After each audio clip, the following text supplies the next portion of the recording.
उधर भारतीय मीडिया ने अपने झूठे बयानिए से एक बार फिर जिल्लत और रुसवाई का सामान किया। चैंपियंस ट्रॉफी पर बीसीसीआई का साथ देने की कोशिश में जर्द सहावत की बदतरीन मिसाल कायम की।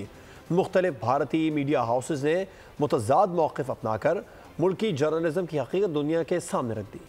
चैंपियंस ट्रॉफी पाकिस्तान से हथियाने की भोंडी भारतीय साजिश। पीसीबी के दो टोक मौक़िफ़ ने अज़ली दुश्मन का सुख चैन लूट लिया। एनडीटीवी ने दावा कर दिया कि पाकिस्तान 3 शराइत के साथ चैंपियंस ट्रॉफी पर हाइब्रिड मॉडल के लिए तैयार है। इंडिया टुडे दूर की कोड़ी ले आया। हाइब्रिड मॉडल के तहत आईसीसी इवेंट्स के इनेकाद का शोशा छोड़ दिया। हिंदुस्तान टाइम्स के मुताबिक पीसीबी माली नुकसान के अजाले और इजाफी फंड्स की फराहमी की यकीन दहानी पर अपने हक से दस्तबरदार होने पर तैयार हो गया। एक और भारतीय मीडिया हाउस ने बेपर की हाँक कर अपने लिए जग हंसाई का बंदोबस्त किया। भारतीय मीडिया हाउसेज की भाग दौड़ और अहमकाना मौक़िफ़ ने एक बात साबित कर दी कि खित्ते का चौधरी बनने का शौक हमारा पड़ोसी अंदर से किस कदर खोखला है।